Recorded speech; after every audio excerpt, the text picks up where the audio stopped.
మిత్రమా కర్ణ, నేటి సూర్యోదయానికి ఉన్న ప్రాముఖ్యం ఏమిటో తెలుసా? నేటి వరకు నా జీవితంలో కేవలం రాత్రులు, స్వప్నాలే ఉండేవి.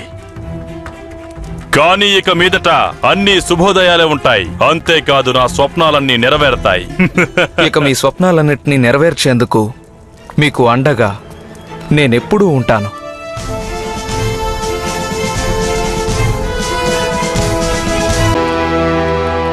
శుభమస్తు పుత్రా. ఈ అంధుడుకున్న స్వప్నం నేడు నెరవేరబోతోంది పుత్రా. నేత్రహీనులు కేవలం స్వప్నాలే చూడగలరు, లోకాన్ని కాదు. అందుచేతనే వారు తమ స్వప్నాలను ఎంత గాఢంగా కోరుకుంటారో కన్నులున్న వారు తెలుసుకోలేకపోతారు. వాస్తవానికి నేడు నాకు కంటి చూపొస్తే ఎంత సంతోషంగా ఉంటుందో అంత సంతోషం కలుగుతోంది పుత్రా.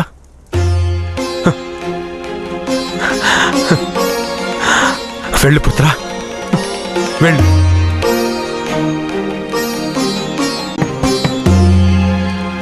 ప్రణామాలు పితామహ.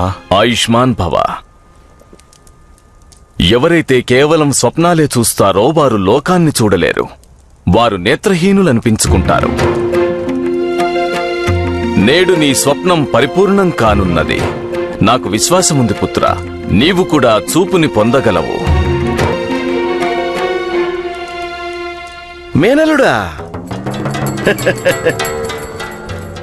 మేనల్లుడా, ఏది చూడాలో ఏది కూడదు దీని గురించి మరెప్పుడైనా మాట్లాడుకోవచ్చు. ముందు నువ్వు వెళ్ళి మీ అమ్మగారి ఆశీర్వాదాలు తీసుకో.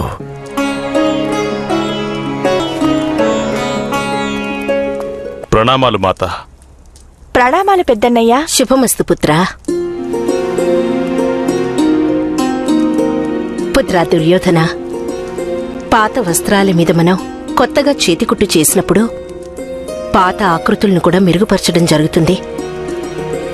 దానివల్లనే పాత వస్త్రపు శోభ పెంపొందుతుంది. నీ సోదరుడు యుధిష్ఠిరుని జ్ఞాపకాలను గౌరవించేటువంటి యువరాజువు నీవు కావాలి. మాత, మనం పాత గోడకి కొత్త రంగులు అద్దినప్పుడు ఆ పాత రంగు కప్పబడుతుంది. మా అన్నయ్య యుధిష్ఠిరుని రాజ్య ప్రజలు మర్చిపోవాలి. అంత చక్కగా రాజ్యం చేస్తాను నేను. నీ గాయం గాంధారి పట్ల జరిగిన అన్యాయాన్ని గుర్తుకు తెస్తూ ఉంటుంది.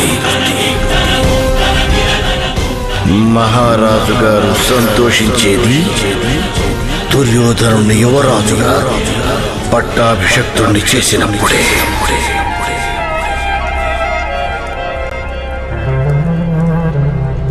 పాండుపుత్రులు తిరిగి వచ్చేటంత వరకు హస్తినాపుర యువరాజు పట్టాభిషేకం జరగదు. శకుని మామ, ఇప్పుడు పాంచాల రాకుమారి స్వయంవరం నా కోసం నిరీక్షిస్తూ ఉంటుంది. స్వయంగా రాకుమారి ద్రౌపది కూడా నీ కోసం కాక ఇంకెవరి కోసం నిరీక్షిస్తుంది మేనల్లుడా.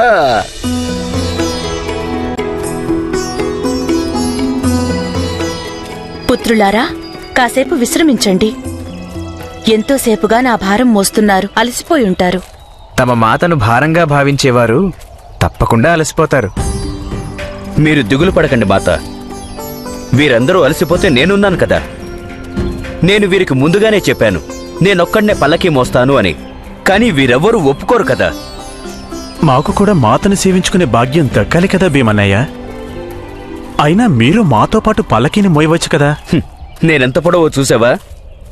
నేనో వైపు నుండి పల్లకీని మోస్తే మాత ఇలా ఒరిగిపోతుంది. నైమిషారణ్యానికి మార్గం ఈ వైపే వస్తుందా అన్నయ్య?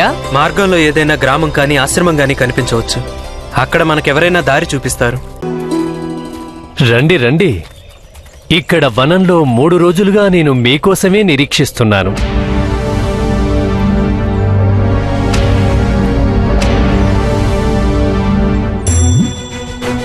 మీ నామధేయం ఏమిటి?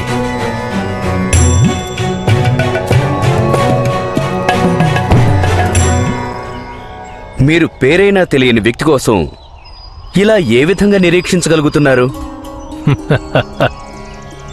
పరిచయం చేసుకునేందుకు కేవలం పేరే సరిపోదు భీమా. నా పేరు భీముడని మీకెలా తెలిసింది? నేను విన్నాను. ఇటువంటి ప్రశ్నలు కేవలం నీవే వేయగలవని. మీ మాత కుంతి, మిగతా 4 అన్నదమ్ములేరి? వారిని కూడా ఇక్కడికే రమ్మను. నా శిష్యులు మీ విశ్రాంతికి భోజనానికి ఏర్పాట్లు చేశారు. రాత్రికి ఇక్కడే ఉండిపోండి, ప్రాతకాలమే వెళ్ళిపోండి.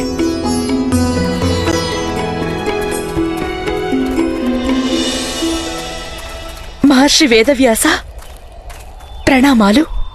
ఆయుష్మాన్ భవ.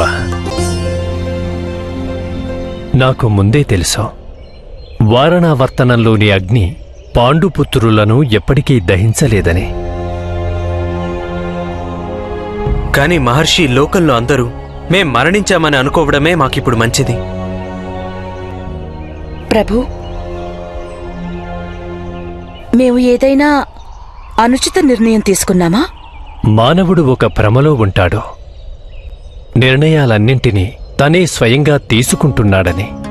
కాని కళ్లకు భావనలనే గంతల్ని కట్టుకుని జీవించే వ్యక్తి స్వయంగా నిర్ణయాలు ఎలా తీసుకోగలడు పుత్రి? వాస్తవానికి ఆ నిర్ణయాలు విధి విధానమే తీసుకుంటుంది. ఇప్పుడు మీరు తీసుకున్న నిర్ణయం సముచితమైనదే. అలాగే శీఘ్రమే అది అనుచితం కూడా అవుతుంది.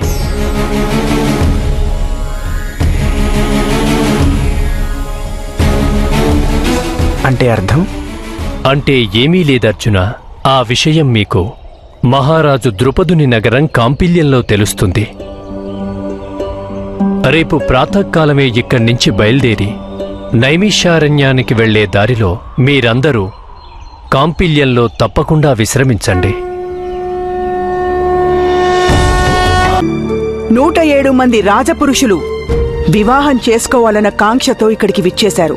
రాజులందరూ పంపిన బహుమతులు చూస్తే మనకి స్పష్టంగా అర్థమవుతోంది నీ ఈ స్వయంవరానికి రాజకీయ ప్రాముఖ్యత ఎంతుందో. నా వివాహానికున్న ప్రాముఖ్యం నాకు తెలిసిందక్కా. కానీ నా వివాహంలో నా ప్రాముఖ్యం ఎంతుంది?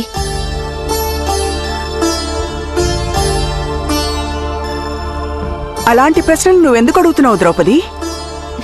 మనసు శాంతంగా లేదక్కా. స్వర్ణ పాత్రలో వడ్డించినంత మాత్రాన భోజనం మరింత రుచిగా ఉండదు కదా. ఈ పోటీలో గెలవగలిగే రాకుమారుడు నా హృదయాన్ని గెలుచుకోగలడా? స్వయంవరం జరిగే రోజు నా మనస్సులో ఖచ్చితంగా ఎన్నో ప్రశ్నలు తలెత్తుతాయి. కానీ నా ప్రశ్నలకొక్క సమాధానమైనా దొరుకుతుందా? అక్క, ఎవరితడు? అతడే అర్జునుడు.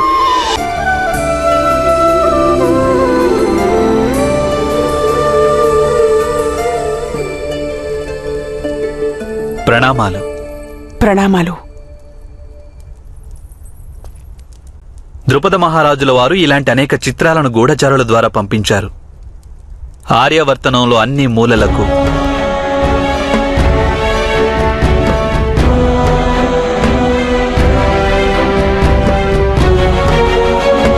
అర్జునుడిని వెతికేందుకు, అతడిని స్వయంవరానికి ఆహ్వానించేందుకు.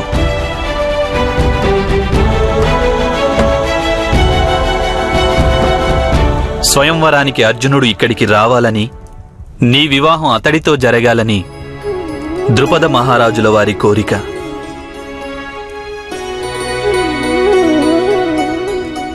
మరి మీ కోరికేమిటి గోవిందా?